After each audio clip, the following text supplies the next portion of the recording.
afternoon, New Bern. My name is Catherine Adolph, and I have been asked to facilitate interviews of New Bern candidates running for aldermen in the 2022 municipal elections.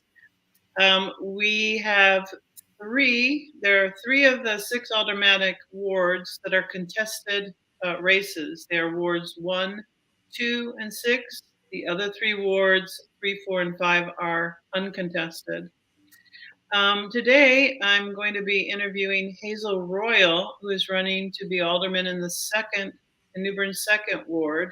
I would like to thank each of you, each of the candidates running in all of the aldermanic wards. Campaigns take a lot of time, money, dedication to serving citizens. Being a public servant in an elected position is not easy, but fundamental to the smooth operation of our democracy. Again, I want to thank all the candidates, and today especially thanking Ms. Hazel Royal. With that, I will ask the same question of each candidate. There is a time limit to each of the questions. So we would ask that you respect that time restraint. And Ms. Wendy Card, who's in the back of the studio, will keep us on time with time. So let's get started. Ms. Royal, it is a pleasure to have you on the show today. And you have 3 minutes to tell us a little bit about yourself and why you want to represent citizens of the second ward as their alderman. Thank you so much. I appreciate this opportunity to share with you my vision as alderman for Ward 2 in this great city of New Bern. First of all, again, my name is Hazel Royal. I am a native New Bernian and a lifetime resident of what is now Ward 2. I was born on 2nd Avenue, which is Ward 2. I was raised in Craven Terrace and in Pembroke, which are Ward 2 communities. And I am now a current resident of Pembroke, which is again Ward 2. So lifetime resident of the now Ward 2. I am also the executive director of Abundant Life Community Services, which is a grassroots organization that has been in the trenches for the last 22 years. We are advocates for low resource communities, for underserved communities, making sure that we address the disparities that are so prevalent in low resource communities. I am also administrative pastor of Abundant Life Miracle Center. Our church has been in the greater Duffield community for the last almost 40 years. I am also married to the pastor of Abundant Life Miracle Center for the past 48 years as of May 4th. And so I am definitely an advocate for the people, the residents of the city of New Bern, again, not just Ward 2. My thought is whatever impacts one community impacts all communities. And so throughout the 22 years as executive director of Abundant Life Community Services, I have worked tirelessly to improve the quality of life for all residents in the city of New Bern. So I welcome this opportunity as a candidate for Ward 2 to do and continue the work that I have been so much so doing for the last few years, and that is advocating for the people in our great city. Thank you so much. Thank you. And the next question, what is the most important role of any alderman? How do you view the role of an alderman? What's the most important role?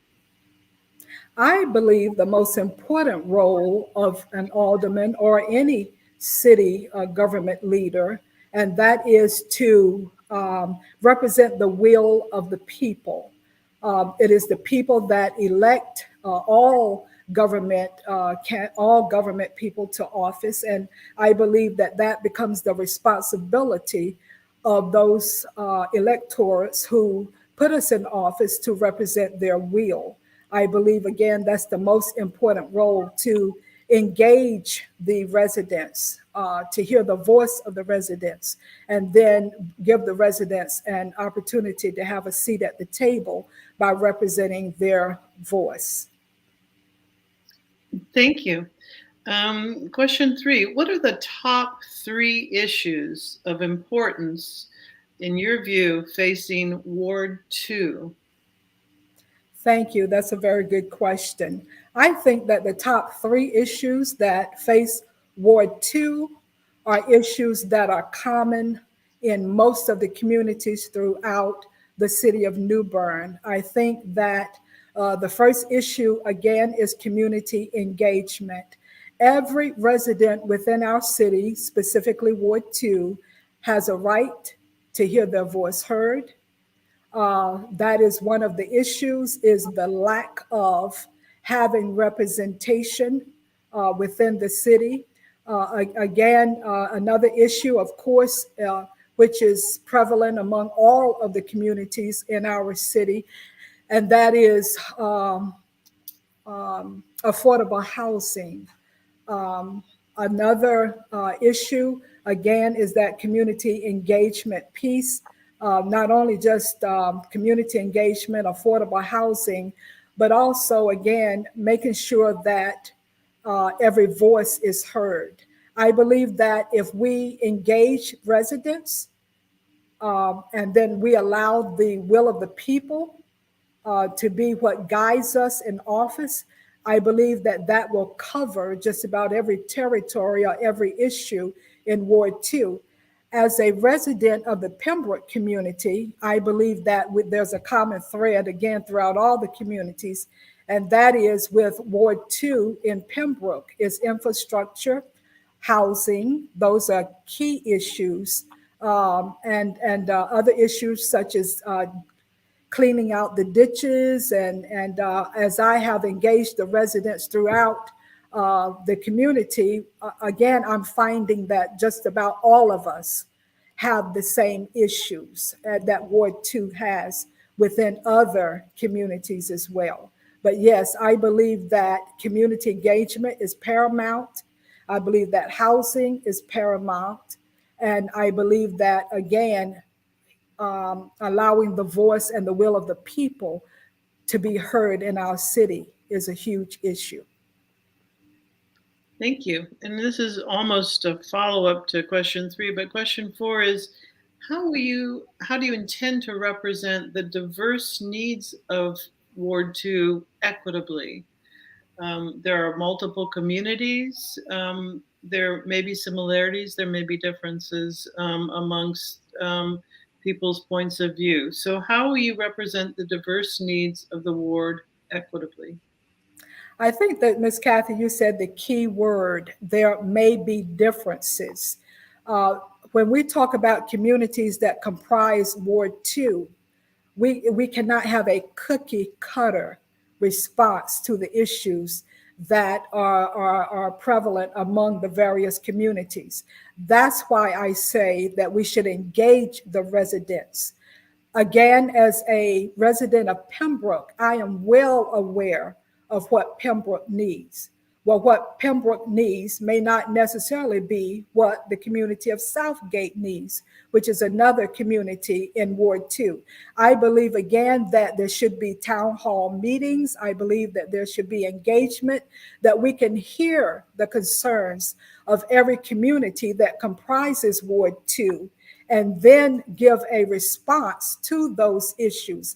I believe that that will be equitable for every community represented. I think that one of the greatest problems that we have encountered is simply that we come up with a plan and then without the voice of the people being engaged, and then we just offer plans to the various communities.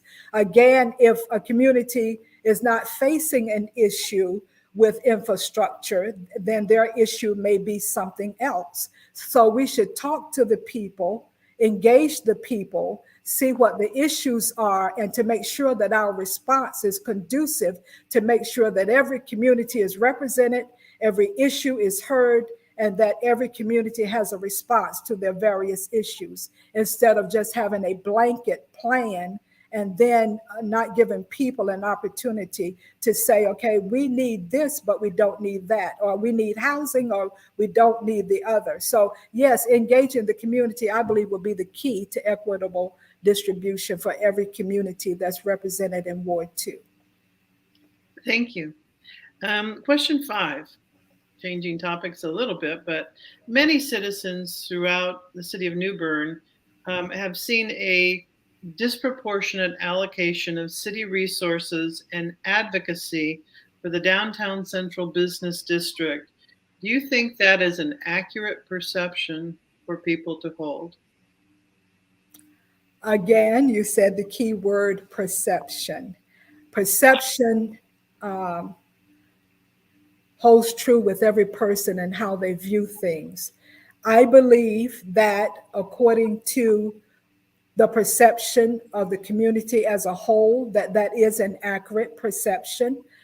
It would have the same connotation, let's say, in your home with your family.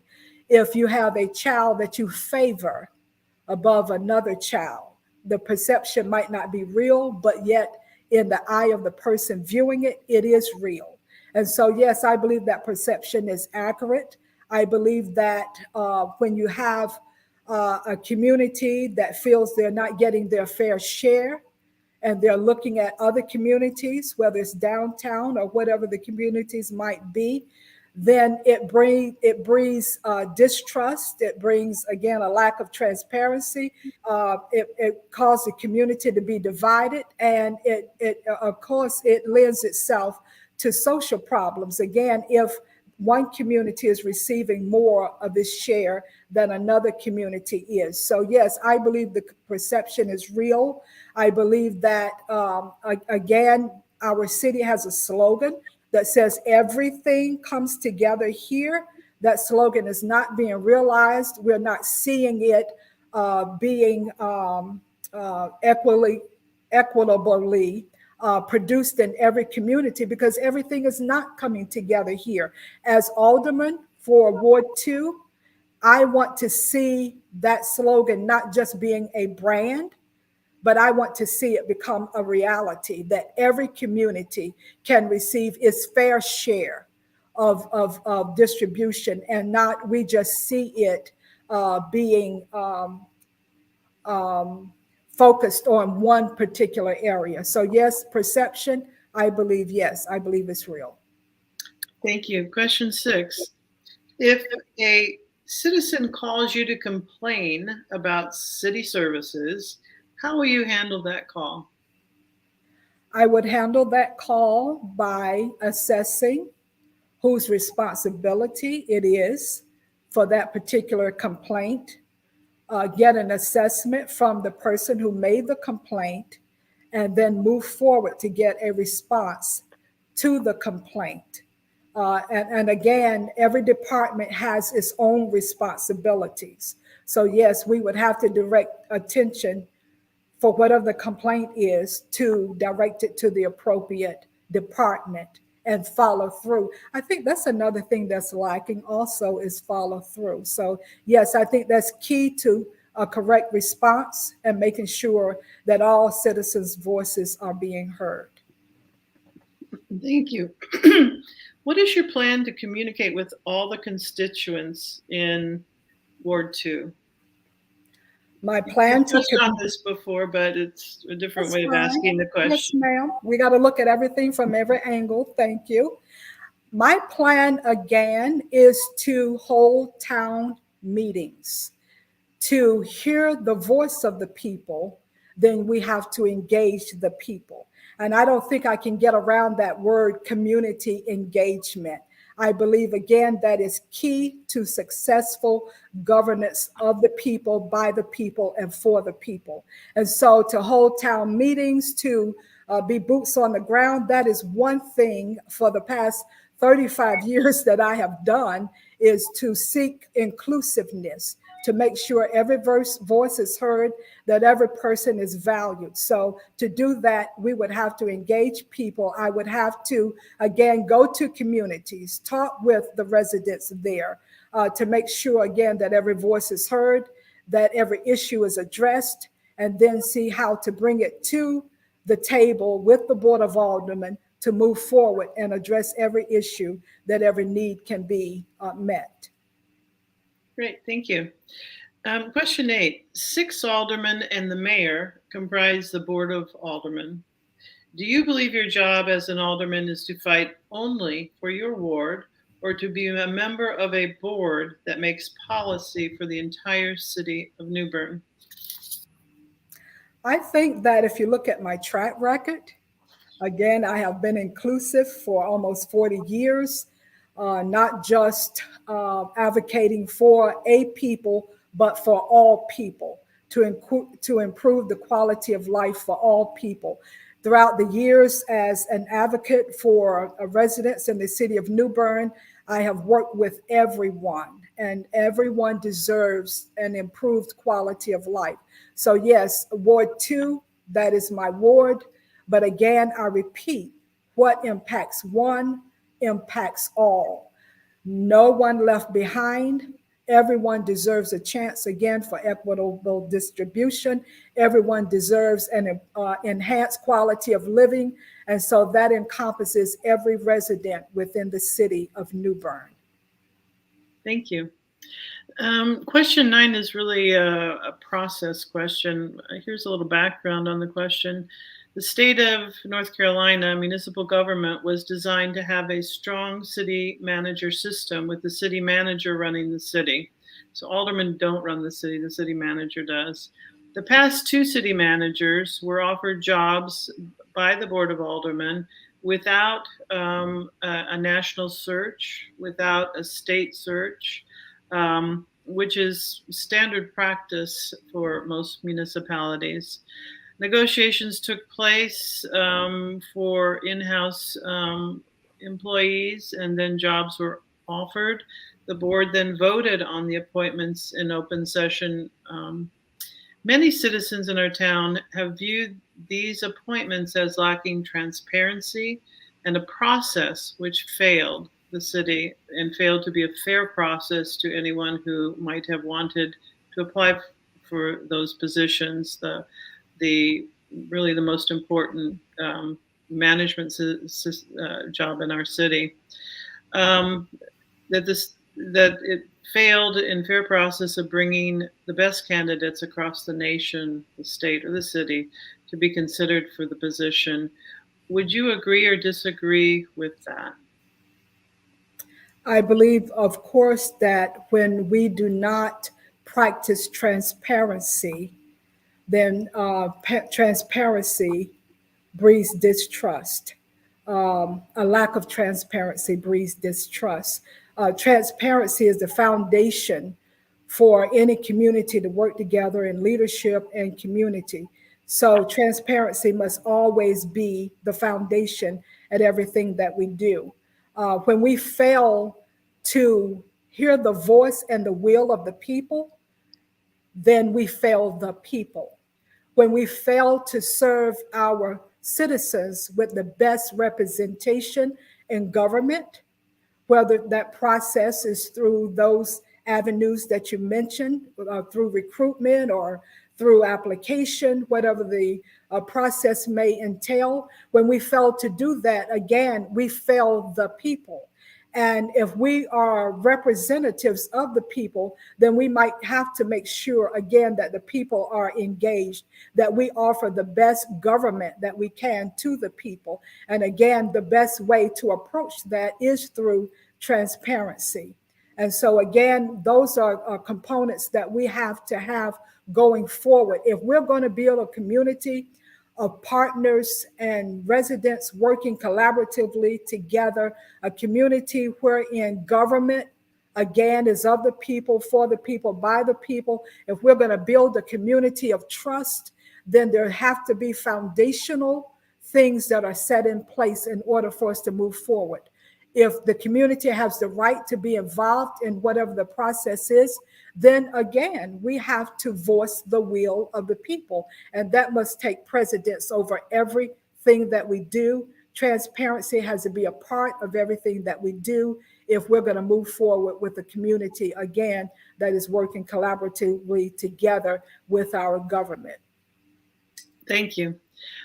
Question 10.